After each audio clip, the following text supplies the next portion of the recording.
అందరికీ నమస్కారం. ఈరోజు పుత్తూరు విజయలక్ష్మి గారి మరో మంచి కథ.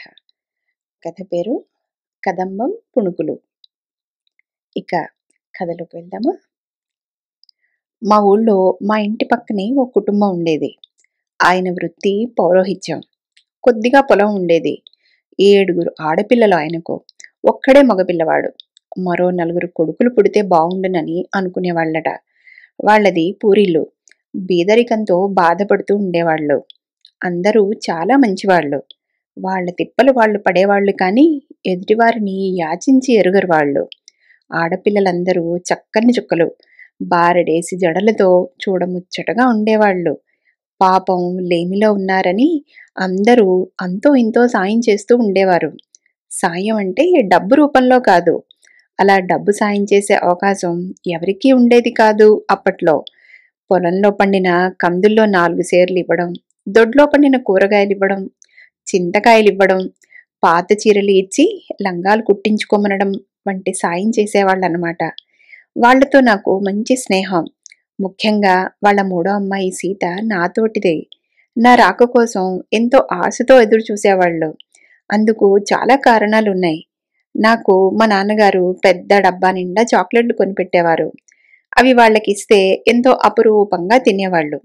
మేము సిటీలో ఉండటం వల్ల సినిమాలన్నీ చూసేవాళ్ళం. సినిమా కథ చెప్పవా అని ఆశగా అడిగేవాళ్ళు. కథ ఆశాంతం చెప్తూ ఉంటే ఒళ్ళంతా చెవులు చేసుకుని వినేవాళ్ళు. రోజుకో కథ చొప్పున చెప్పించుకుని సినిమా చూసినంత ఆనందపడేవాళ్ళు. మా ఇంటికి వచ్చి రేడియోలో పాటలు వినేవాళ్ళు.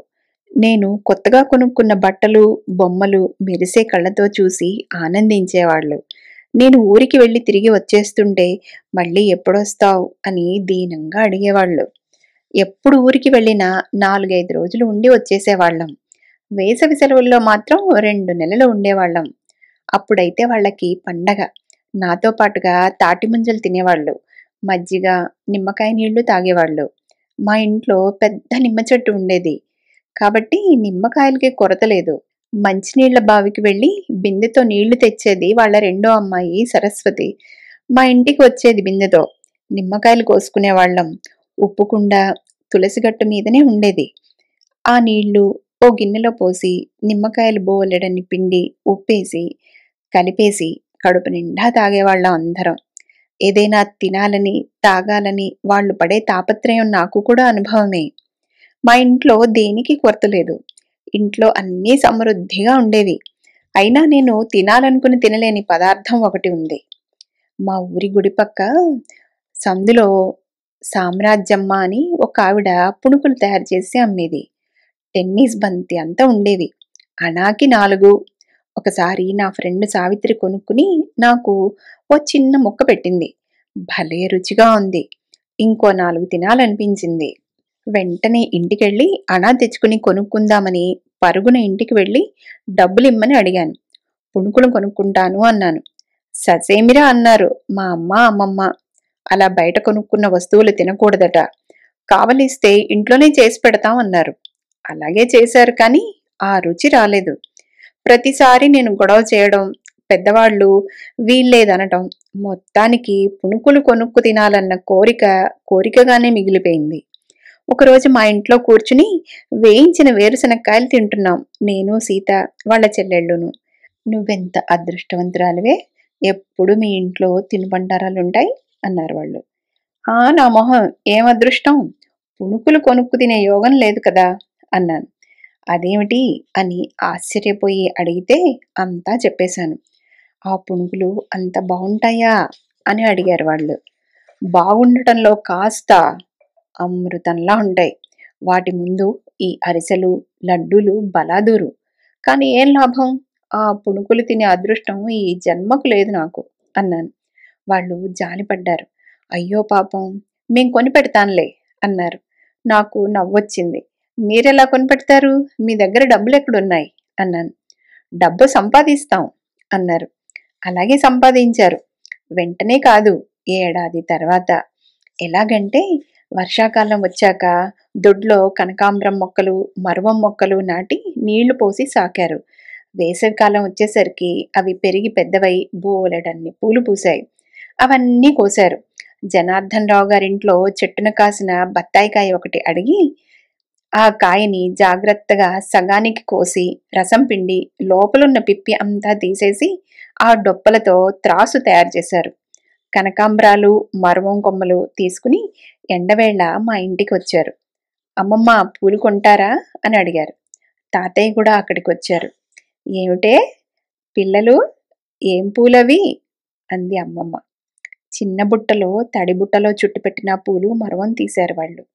ఆ పువ్వులు, ఆ బుజ్జి త్రాసు చూసి మురిసిపోయారందరూ.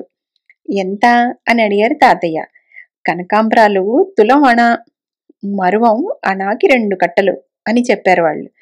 తాతయ్య గారిని అడిగి రూపాయి బిళ్ళ తీసుకుని ఆ త్రాసులో తూచారు. ఎండలో ఏం తిరుగుతారు గాని అన్నీ ఇక్కడే మాకే అమ్మేయండి అని అన్నీ తీసుకుని లెక్కగట్టి 7 అణాలు ఇచ్చారు. వాళ్ల సంబరం అంబరం దాటింది. సాయంత్రం 4ంటికి నువ్వు స్కూల్ దగ్గరికి రా అని నాకు రహస్యంగా చెప్పి వెళ్ళిపోయారు. మా ఇంటిని ఆనుకునే ఉంది స్కూలు. వేసవి సెలవులు కాబట్టి ఖాళీగానే ఉంది. 4ంటికి స్కూల్లోకి వెళ్ళాను. వాళ్ళంతా వచ్చేశారు. అందరికీ ఆదుర్ద, ఓ పక్క సంతోషం.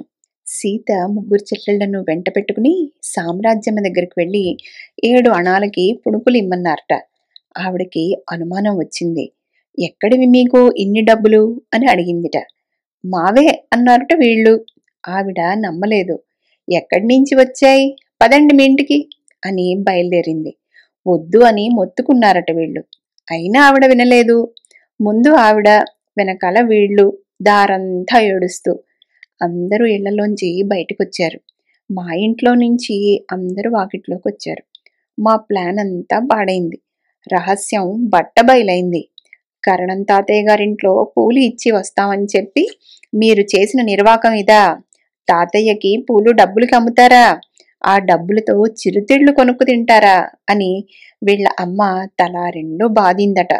మా కోసం కాదు, విజయ కోసం. తను మాకు ఎప్పుడు అన్నీ ఇస్తుంది కదా, పాపం తనకి పుణుకులు కొనిపెడదాం అనుకున్నాం అని అసలు విషయం చెప్పి ఏడ్చారు వాళ్ళు. ఆవిడ, మా అమ్మమ్మ ఏదో అనబోతూ ఉంటే తాతయ్య అందర్నీ మందలించారు. ఇక చాలు ఊరుకోండి. చిన్నపిల్లలని మరీ అతిగా కట్టడి చేయకూడదు. వాళ్ళకి ఏం పెద్ద కోరికలు ఉంటాయి? ఏ పీచు మిఠాయో నూజిడీలో కొనుక్కు తినాలని సరదా పడతారు పాపం. వాళ్ల సరదా కనిపెట్టి మనమే కాస్త పట్టు వదలాలి అన్నారు. మా వంక తిరిగి, పిల్లలు, మీ డబ్బు మీరు దాచుకోండి. అది మీ కష్టార్జితం. నా మనవరాలకి పుణుకులు నేను కొనిపెడతాను. దాంతోపాటు మీ అందరికీ కూడాను అన్నారు. మరి కాసేపటికి మా ఇంట్లో పూసిన మల్లెలు, కనకాంబరాలు, మరువం వేసి కట్టిన కదంబం తల్లో పెట్టుకుని సామ్రాజ్యమ్మ చేసిన పుణుకులు తింటూ గంతులు వేశాం అందరం సంతోషంగా. అదండి పొత్తూరి విజయలక్ష్మి గారి పుణుకులు కథ. రేపు మరో మంచి కథతో. అందరికీ ధన్యవాదాలు.